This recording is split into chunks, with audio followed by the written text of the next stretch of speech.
Tonight on CTV News, stranded in Mexico. The streets were like an apocalypse, empty. There was no one out there. Cartel chaos. Thousands of tourists told to shelter in place after violence erupts in Puerto Vallarta. I'm angry about that. I'm trying hard not to rush to judgment. Could the Tumblr Ridge mass shooting have been prevented? What did ChatGPT know about the killer, and why didn't they alert police? Losing her, it won't take that away, but it can at the very least, make it easier for the next family or the next mom. Police misconduct, what officers failed to do in the case of a missing Indigenous woman found dead on a Richmond boat.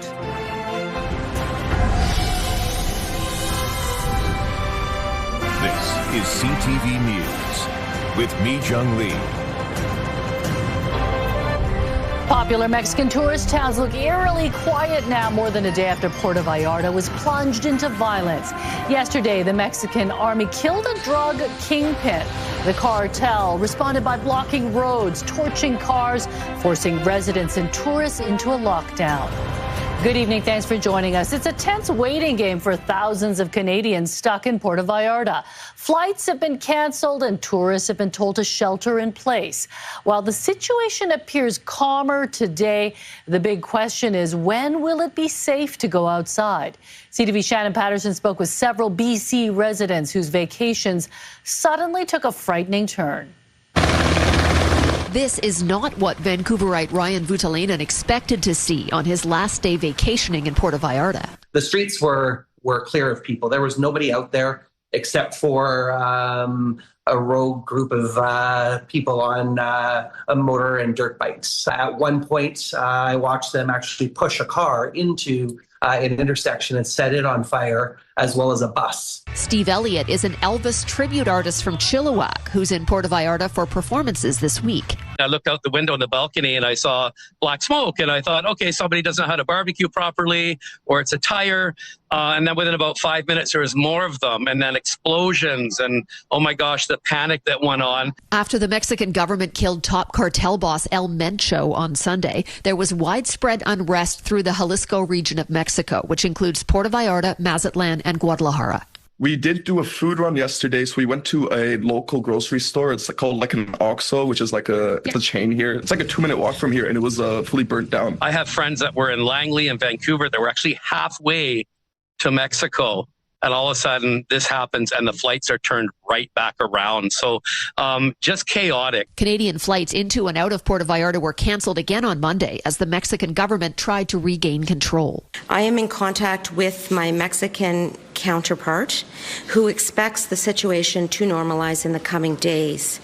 Our ambassador and consular staff are working with their counterparts to ensure that Canadians remain safe. The government isn't arranging repatriation flights, so it's up to airlines to get everyone home. Everyone's in the same boat, so we're staying pretty calm about it. I think the hardest part is just the flight rebooking and concessioning midterms and assignments that are due this week. Voutilainen ventured out this morning to survey the damage and line up for food at one of the few businesses that's open in Puerto Vallarta. At this point, I'm booked to leave on Friday. It's certainly unnerving and a little shocking. And of course, it's until my butt's sitting on the plane, it's going to be a bit of still a bit of a worry, right? Because this did happen and maybe there's other stuff planned. We don't know, right? Shannon Patterson, CTV News.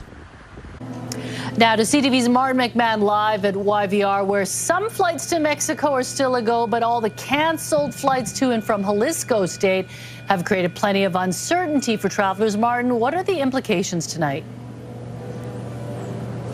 Well, Mi Jung, a Flair Airlines flight that was scheduled to arrive here at YVR in 45 minutes is canceled. There's also been a couple of WestJet flights canceled, as well as one from Air Canada that was scheduled for later tonight. However, flights to and from other parts of Mexico, including Cancun, have been going today.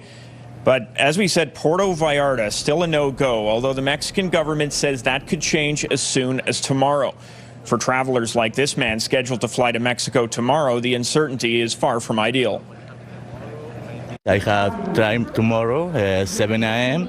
I don't know what happened tomorrow. Maybe tomorrow is canceled. I don't know. It's good today. Everyone that I've been speaking to who is in destination on the ground there on the East Coast, particularly in Mexico, tells me that they haven't seen anything, they haven't heard of anything there, and that they feel completely safe. But, Mi-Jung, we do have some breaking news. WestJet and Air Transat have announced this evening that they plan to resume flights to the region, to destinations including Puerto Vallarta and Guadalajara. So it seems as if, at least for now, the situation has stabilized to the point where some of these airlines are now feeling a bit more comfortable about resuming service to that area. Mi-Jung? Yeah, I'm sure many travelers will be eager to get back home. Thank you, Martin. Heads up if you are flying from Vancouver to the United States. Some pre-approval programs have been put on pause, meaning it could take longer at customs. According to a statement from YVR, the pre-clearance programs, Nexus and Global Entry, have been suspended until further notice due to the partial U.S. government shutdown. Passengers are being told to allow for extra time to get through security checks.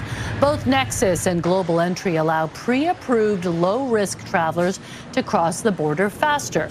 Airports in Toronto, Montreal, and Calgary are also impacted. After revelations about the Tumblr Ridge shooter's interactions with ChatGPT, the federal government has summoned top officials from the chatbot's parent company. As CTV's Ben Milger reports, OpenAI banned the suspect's account for policy violations last year, but did not report it to law enforcement. It has now come to light. The Tumblr Ridge shooter's online activity raised red flags prior to the mass shooting that left 9 dead, including the shooter, 18-year-old Jesse Van Rootseller. It looks like OpenAI had the opportunity to prevent this tragedy, to prevent this horrific loss of life, to prevent there from being dead children in British Columbia. I'm angry about that. The Wall Street Journal first reported that OpenAI banned Van Rootseller from its ChatGPT platform last June because of troubling posts featuring scenarios about gun violence. The American company did not share its concerns with law enforcement. Evan Solomon, Canada's AI minister, has now summoned OpenAI representatives to Ottawa to answer questions. I want to know the details about their escalation thresholds. I want them to give us details of what their protocols are, what they are specifically in Canada, because Canadians demand safety. According to BC Premier David Eby, the company has since shared all relevant records with the RCMP for use in its investigation. This information will come forward to British Columbians, whether it's through a coroner's inquest or a public inquiry. We will ensure that the public knows what happened, what decisions were made, and why. Solomon has not said whether the federal government intends to regulate chatbots such as ChatGPT. For the federal government, we provide strong encouragement that they establish a threshold, a national threshold for reporting by AI companies when individuals are plotting violence. Senior members of OpenAI's safety team are expected to meet with federal officials in Ottawa on Tuesday. Ben Milger, CTV News, Vancouver. And a brother of the Tumblr Ridge shooter has been arrested on a Canada-wide warrant. 22-year-old Jacob Van Rootseller is the older brother of Jesse Van Rootseller. He was originally arrested and charged with attempted murder in 2024 in connection with an incident allegedly involving an edged weapon in Fort McMurray. A Canada-wide warrant was issued earlier this month after he failed to comply with the conditions of his release. Jacob was arrested on Friday in Sylvan Lake, Alberta. Police wouldn't say whether the warrant was issued before or after the mass shooting in Tumblr Ridge. BC's police watchdog has found 2 Vancouver police officers failed in their response to the disappearance of a 20-year-old Indigenous woman. Lauren Pullen is following this in the Breaking News Center. Lauren, what did the Office of the Police Complaints Commissioner find? Mijung, the OPCC found police did not properly assess the risk of Tatiana Harrison's disappearance, including her Indigenous identity, young age, and lifestyle. The file was also not deemed high risk by police, which the commissioner found impacted the scope, quality, and timeliness of the investigation. Harrison was reported missing May 3rd, 2022. Remains classified as a Jane Doe found on a dry docked boat in Richmond May 2nd were actually that of Harrison, but it wasn't until August of that year they were positively identified as her. The officers were ordered to take on training and education. Harrison's mother says the decision shows a step in the right direction for holding officers accountable, but wants to see real change in the system. None of it will take away any of the pain or the loss you feel of losing someone that close, like losing her. It won't take that away. But it can at the very least, make it easier for the next family or the next mom, or maybe protect the next girl or boy. Mijung, we did reach out to VPD. Vancouver Police told CTV News the Police Act prevents the VPD from commenting. We do know there will also be a coroner's inquest into Harrison's death, but a date has not been set yet. Mijung. Surrey police have released the photo of a foreign national recently removed from the country in the hopes of advancing ongoing extortion investigations. 22-year-old Lovebir Singh came to Canada in 2023 and was suspected of extortion-related criminal activity earlier this year. A subsequent immigration investigation led to his removal from the country. Police hope his photo will prompt witnesses, victims, or associates to share information on his activities and involvement in any criminal networks. A Surrey man thought he was making a routine sale on Facebook Marketplace, but what happened after the buyer walked away left him stunned. Tonight, we retrace the exchange caught on camera and the warning police want everyone using online marketplaces to hear. CTV's Dimitra Maragos has the story. Kuljinder Dhaliwal says late last week he posted this ad on Facebook Marketplace for his computer. Want to sell it for $2,000 and this guy approached me. He says as an active Facebook Marketplace user, there were no red flags. He said, could you negotiate? I said, sure. He said, could you take $1,850? I said, yes. Take a cash? I said, yeah, no problem. Dhaliwal has several cameras outside of his home. He says to protect himself. I got 3 cameras in front of my house. Yeah, and all 3 catch him. The transaction happened on Sunday, and it was captured on video. You can see the man here walking up to Dhaliwal's home. They made the exchange inside the home, then the man left. So this is all the money he gave it to me. He says something wasn't sitting right. That's a lot of money in one person's hand. Dhaliwal says soon after the transaction, he came to this bank to deposit the money. What happened next, he says, made his heart drop. I tried to deposit it, and the ATM shows that all the money is unrecognizable. CTV News went back to the bank with Dhaliwal. It happened again. I know it's a lot of money to lose, right? I was shocked that I thought I was very smart, but scammers can outsmart anyone, right? It's a very unfortunate and hard lesson for the victim to learn. Dhaliwal says he filed a police report with SPS. They recommend checking the buyer's profile, look for what you think might be fake photos, and look at what the seller or buyer's history of items is. Most importantly, they say document everything in writing. Have a record in case something happens and you need to contact the police. Dhaliwal says he wants to make sure this doesn't happen to anyone else. I just want to aware for other people who buy or sell on a marketplace, just be aware of and watch out these scams and scammers. Hundreds. Dimitra Maragos, CTV News, Surrey. A Langley man has been sentenced to 2.5 years in prison after police found a loaded handgun and several other weapons during a traffic stop in Surrey. The Combined Forces Special Enforcement Unit says officers pulled over a modified vehicle in May 2024. Police seized multiple weapons from the vehicle, including a prohibited handgun with an altered serial number, a loaded sawed-off shotgun, imitation firearms, ammunition, body armor, and a machete. 30-year-old Stephen George Johnson has been charged with multiple firearms-related offenses. The court also banned him from owning guns for 10 years and ordered him to provide a DNA sample. A single vehicle crash has claimed the life of a driver in Surrey.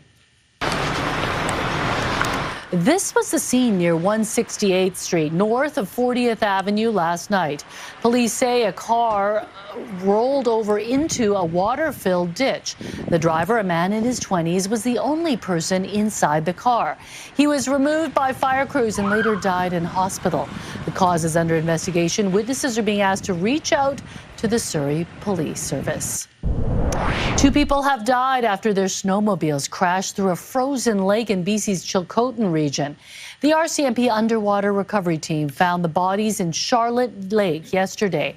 They have been identified as a 65-year-old man and a 58-year-old woman from 100 Mile House. The pair were reported missing last week, and police say in that time, the lake surface had time to refreeze, concealing the break in the ice.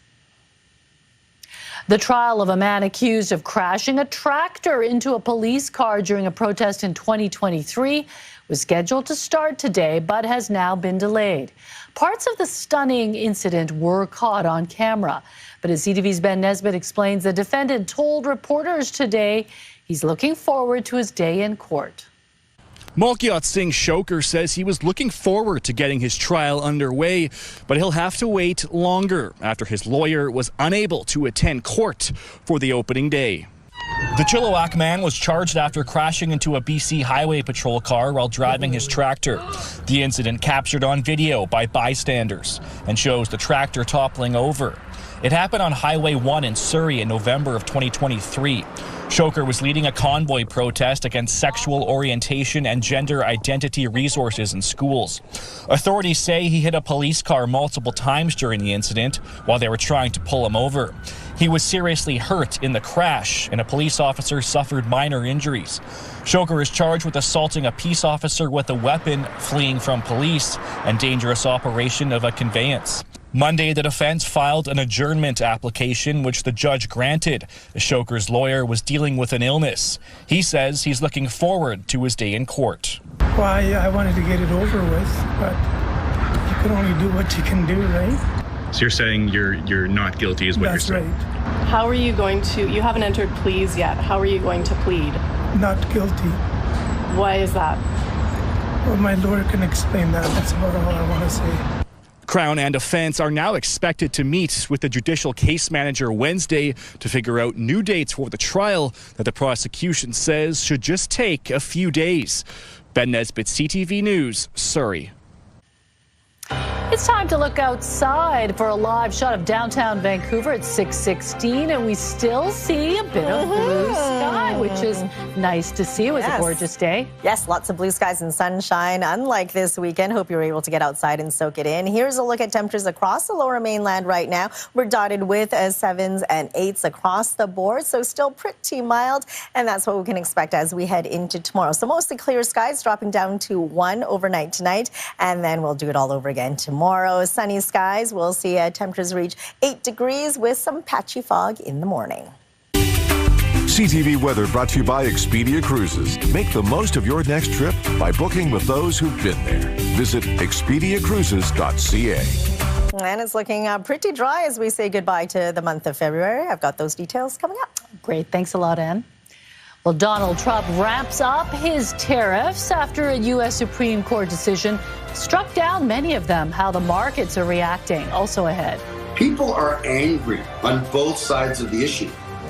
Fallout from the referendum announced by Alberta Premier Danielle Smith. Why those for and against Alberta separation are slamming the list of questions. When CTV News continues, stay with us.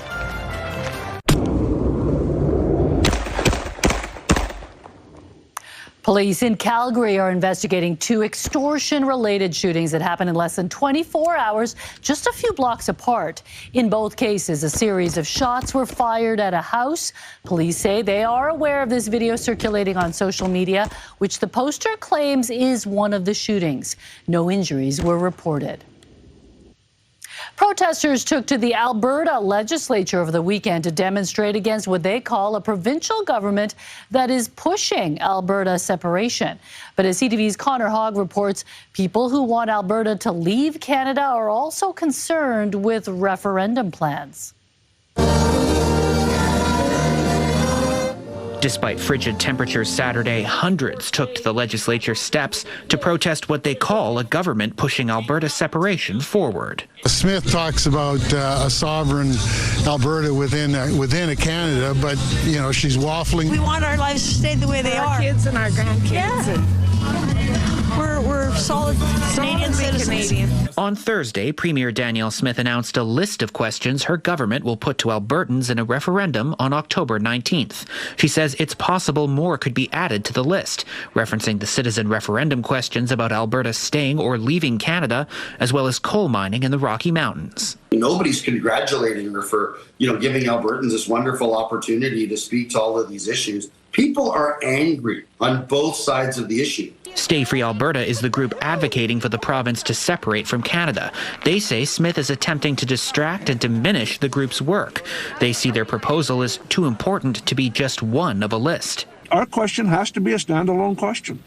You can't muddy our question up with 9 questions. One of their canvassing locations isn't in Canada.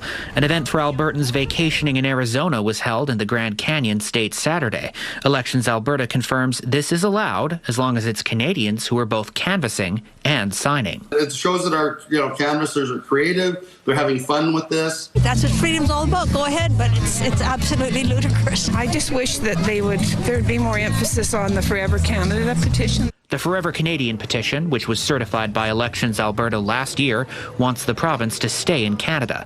Danielle Smith confirming the future of that petition question on her radio show Saturday. We have to put that to a bipartisan committee, which we will do when we return next week. She says a committee will be gathered to determine whether it will be put to a vote in the legislature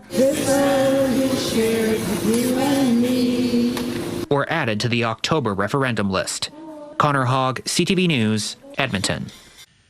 Alberta NDP leader Naheed Nenshi says the Premier's plans for a series of referendum questions this fall are a waste of money. He says the questions on immigration are stoking racism and could make life challenging for immigrants. Don't we have a responsibility to make sure that those who come after have the chance to succeed in the same way, instead of making it harder and harder, instead of telling kids of temporary foreign workers that you can't go to school? The hell is that? How do you build a society that way? Again, she never thinks of the implications. Nenshi pointed out that not long ago, Smith was talking about growing Alberta's population, even turning Red Deer into a city of 1 million people. A survey by Angus Reid is giving some insight as to how the rest of Canada feels about the Alberta separation debate. The survey says if it were possible, 79% of Canadians would block Alberta from separating. While Canadians don't have a vote, a constitutional amendment for provincial separation would need the approval of at least 7 provinces, representing 50% of the population. 1/4 of Canadians believe Alberta's provincial economy would improve with separation. 61% say it would have a negative impact. Nearly half of respondents also believe the U.S. would use economic or political means to compel Alberta to join the U.S. Slamming the brakes on scrolling, a Canadian app to fight screen addiction. Also ahead, an historic church in Montreal goes up in flames. The massive fire forcing the evacuation of dozens nearby. That's ahead. An investigation is underway after a massive fire gutted an historic church in Montreal early this morning.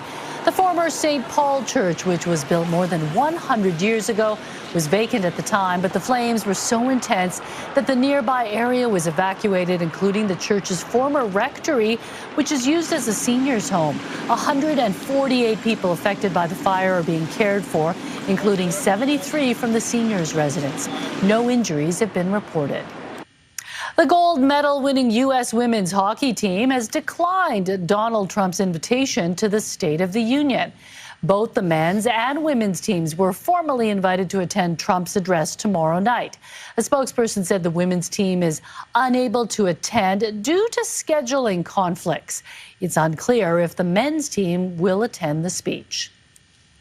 Countries around the world are pushing back against new threats from the White House after the U.S. Supreme Court ruled that most of Trump's tariffs were illegal. The markets reacted today with the Dow Jones closing down more than 800 points. CTV's Judy Trent has the latest. My fellow Americans, this is Liberation Day. Donald Trump's use of emergency economic powers to impose tariffs has been shackled by the Supreme Court, but the White House says it will use other tools to get what it wants. The administration remains undeterred in reshoring American factories and getting rid of these massive trade imbalances. Trump says he'll impose new 15% global tariffs to replace the ones deemed illegal. On social media, Trump warned against playing games and threatened much higher tariffs if countries back out of trade deals. But the European Union may not ratify the agreement it signed with Trump last year. A deal is a deal. Both sides have agreed to and indeed have a duty to honour their part of the agreement we made with the US. In the past year, Trump's tariffs have brought in more than 240 billion Canadian dollars. He needs to return that money, needs to refund that money with interest. He can do that in a nanosecond. The Supreme Court decision does not apply to tariffs that are devastating Canadian steel, aluminum, automobiles, and softwood lumber. But in the past few weeks, some Republican representatives have voted against Trump's tariffs on Canada.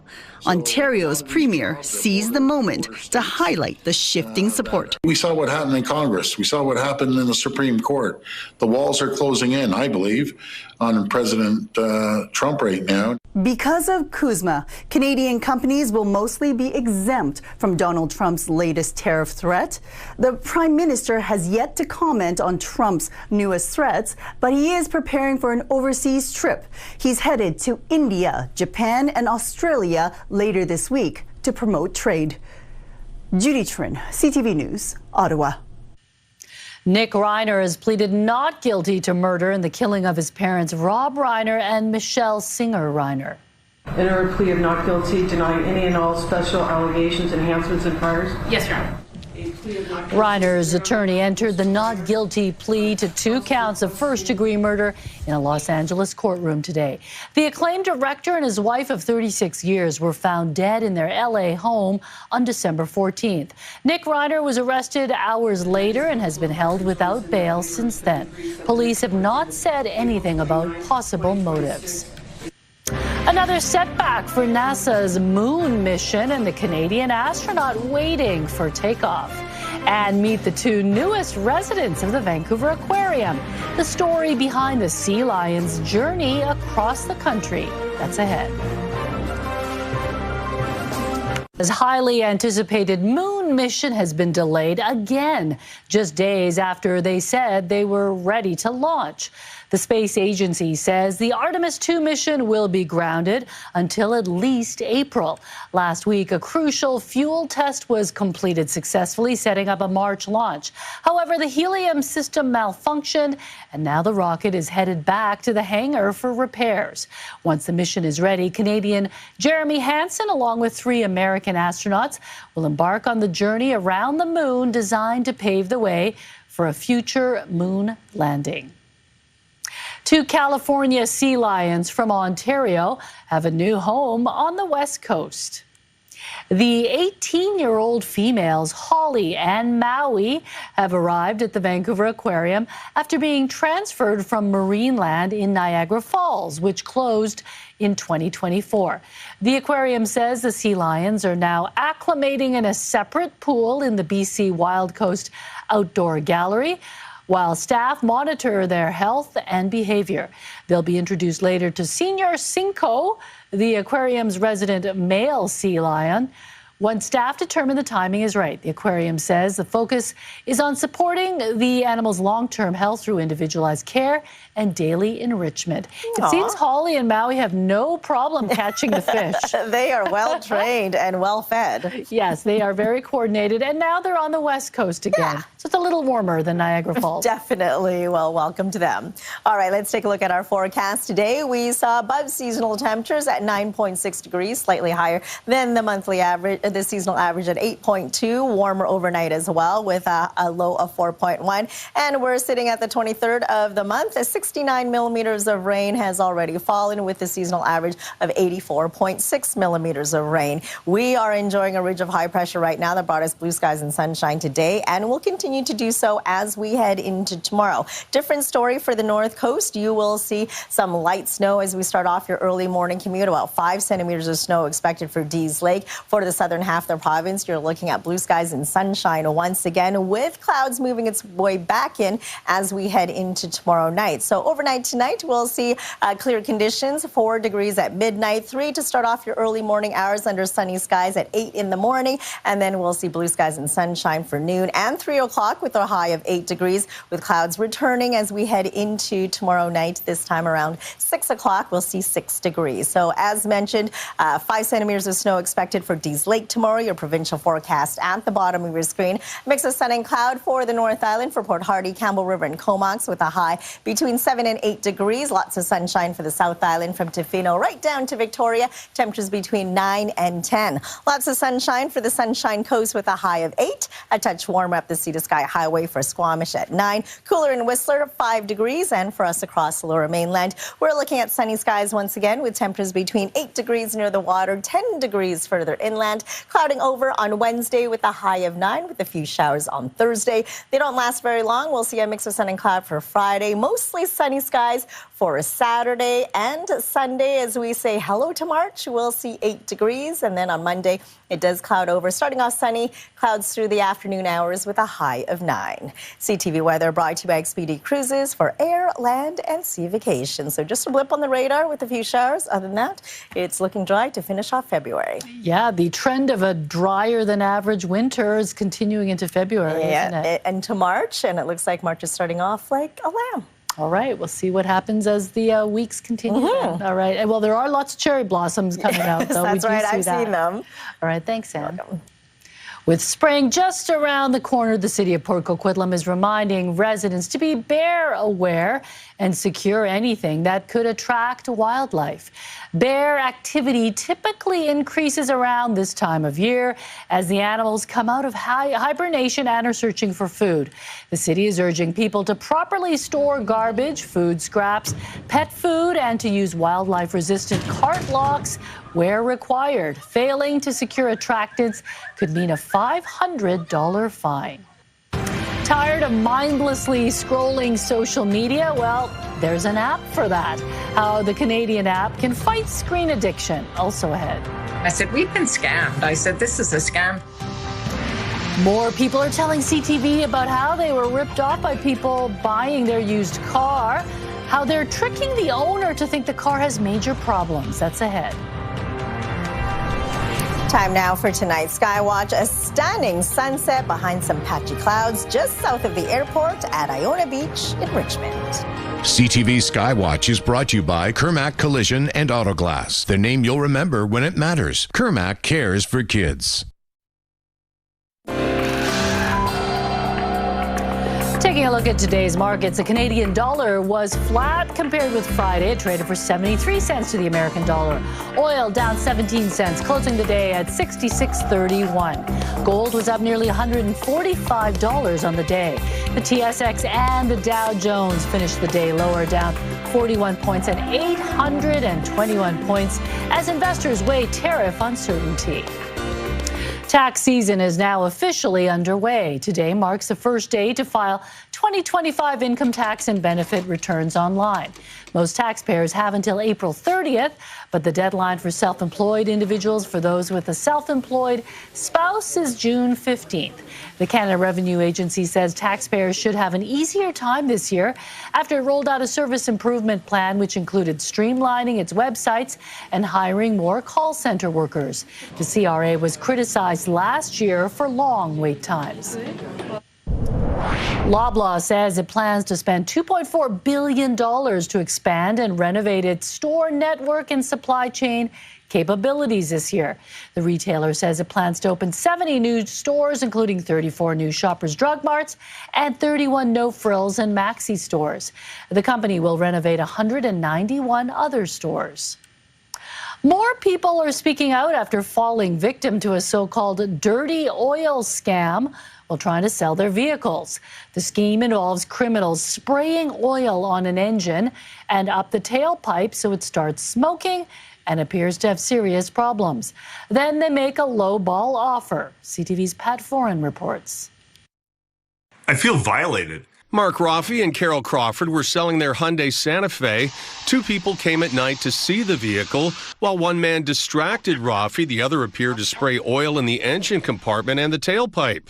After a short test drive, smoke was pouring off the vehicle. There's all this white smoke coming out, and the other guy who was in the driveway comes running around and says, look, he says, there's oil everywhere. The two men said the engine had blown and the car was worthless. It was like, oh my gosh, something must have blown because there's oil everywhere.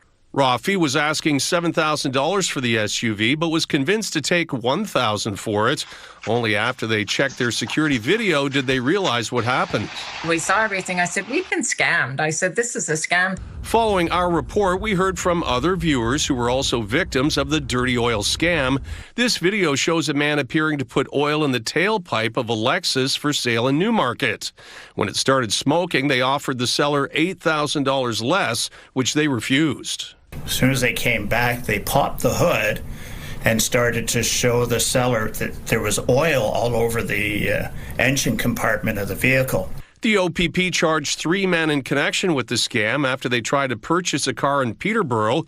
While there is no video, the fraud is similar to what others reported. They tried to tell the seller that his engine must have blown. 3 men were charged with fraud, mischief, and possession of property obtained by crime.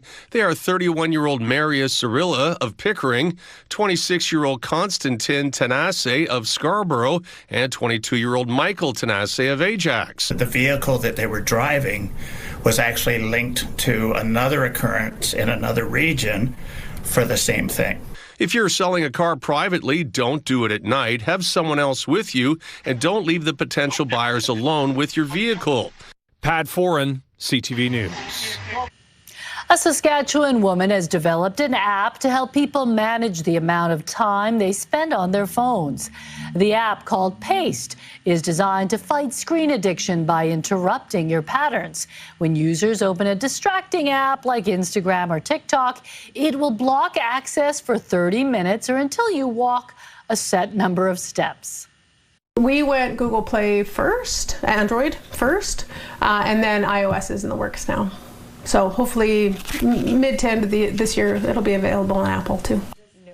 There's a free option as well as a pro level with advanced settings like scheduling specific times and allowing multiple apps to be monitored. They were driven to extinction by hungry whalers, yet for the first time in nearly 200 years, a subspecies of giant tortoise is back in the Galapagos. Their comeback story still ahead tonight. Plus, Rabbit Rescue. Adam finds out the story behind an abandoned bunny that's been credited with transforming a life. Next on the Sawatsky Sign Off. Right now, here's Carrie with a preview of Your Morning Vancouver. It's a developing situation in Mexico after violence erupted in Puerto Vallarta. Tuesday on Your Morning Vancouver, we'll have the latest on the security there and what travelers need to know.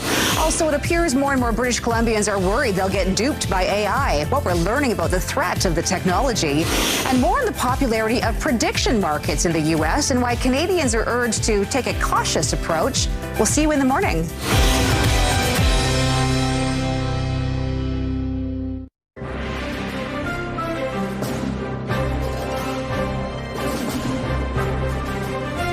Lockjaw just attacked my home, and I cannot remember for the life of my only child the answer to your question. One film is looking more like a favorite with the Oscars just a few weeks away. One battle after another has dominated another awards show, this time the British Academy's BAFTAs. The action thriller won 6 awards, including Best Film and Best Director for Paul Thomas Anderson. An impressive collection of movie stars came together for a memorable class photo. Congratulations to all on your well-deserved nomination. We can't wait to see you at the 98th Oscars on Sunday, March 15th. Oscar nominees gathered during the Academy's annual luncheon today. It's a key event that celebrates the candidates ahead of the Hollywood's biggest night. The early front-runner for the show's biggest winner is the vampire thriller Sinners, with a record 16 nominations. A piece of sports history just sold at auction for big bucks. This T206 Honus Wagner card sold for more than $7 million Canadian after being in the same family for 117 years. The card dates back to 1909 when its original owner pulled it from a cigarette pack. The legendary shortstop played 21 seasons across the late 1800s and early 1900s, mostly for the Pittsburgh Pirates. Wow. I'm impressed that one family can hang on to something that small for more than 100 years. And worth it. I know. I don't think we've got anything in our family that old or that valuable. My takeaway was I didn't know that cards were in cigarette packs. Yeah, exactly. Who knew? Yeah. All right, a major conservation effort is bringing life back to an island. Aww. After more than 150 years, these giant tortoises are back where they belong. Ecuador released 158 of the animals onto Floriana Island, part of the Galapagos Islands. Whalers and the introduction of new species wiped out the giant tortoise population in the mid-19th century. Each tortoise was especially bred for a return to the island. Scientists say these creatures play an important role in the ecosystem, helping regenerate natural habitats. They're so cute. Ready to explore. Yeah. They're mesmerizing. Galapagos Islands, another place on my bucket list. Yeah, the type of animals you see, it's supposed to be amazing. Okay, we'll get to the Sawatsky sign-off in just a moment. Lauren first has a look ahead to your late news. Lauren? Well, Mijung, we are proudly welcoming home some of our Team Canada Olympians at the Vancouver airport tonight, including the women's silver medal winning hockey team. And we are also, of course, continuing to track the developments in Puerto Vallarta. As Martin reported earlier in the show, some flights are resuming again after Sunday's cartel chaos. We'll have the latest on what's happening in the region and the impacts here at Homepage. Yeah, stressful time if you're down there or you're planning to go down there. All right, thanks, Lauren. From responsibility to gratitude, pets can be the source of a lot of life lessons. Adam finds out how the discovery of an abandoned bunny helped a woman save herself on the Sawatsky sign-off. Oh, there's tons. Well, it's not unusual to happen upon deer in a park. My gosh. Madison Davenport never expected to stumble upon a social media post about baby bunnies abandoned by a construction site. It was instant tugging at my heartstrings, and that's when I knew, okay, I think I have to help somehow. So, until a rescue society could be contacted the next day, Madison agreed to look after a bunny overnight. I had a bathtub, and that was the best option. Madison filled the tub with all sorts of stuff to make the bunny feel safe for the short term, until she learned that all the animal rescues were full and committed to keep the bunny for the long term, despite never raising one before. Small animals, they don't have a voice, and I felt like he needed someone to be his voice. But first, he needed to be called something, and Madison named the bunny after one of the buildings near where he'd been found, Motel. And then I thought, it's embarrassing going to the vet and saying, here's Motel. So she started calling him Mosby at the vet, Mo at home, and Momo. Whenever he'd cuddle up so close, Madison would realize she had to change her life. When I found Mo, I was going through an intimate partner violence situation. It's hard to leave, and I know I needed a safe place for myself, but also for this life that I now was responsible for. During the process of saving Mo, Madison says she found the courage, strength, and resilience to save herself. He, in a way, is my cheerleader, although he can't talk. And with giving him a voice, he also helped me to find mine. Now, years after escaping the situation, Madison says she and Mo were not just safe, but thriving. Now he's a great reminder of how you can flourish from a really bad situation. How, no matter the size of your heart, the power of loving unconditionally is limitless. The gratitude I feel to be here today makes my heart happy. Adam Sawatsky, CTV News, Victoria. The Sawatsky Sign-Off, brought to you by CapitalDirect.ca. Let's make your vision a reality with Capital Direct. Call and talk to our team today. What a cute, cuddly bunny. Amazing story. Animals are the best. Yeah. Do rabbits use litter pens? Yes, they do. boxes? They can be trained as dogs as well. That's why Tricks Mo's also. got the run of the place. Yeah. Amazing. All right, let's take a look at our scenic snapshot for tonight. A beautiful rainbow over Stanley Park. Thanks, Melissa, for sending this one in. And we want to see your scenic snapshot as well, so email us at scenicsnapshot@ctv.ca. Great shot. All right, thanks for joining us. Lauren's back tonight at 11:30.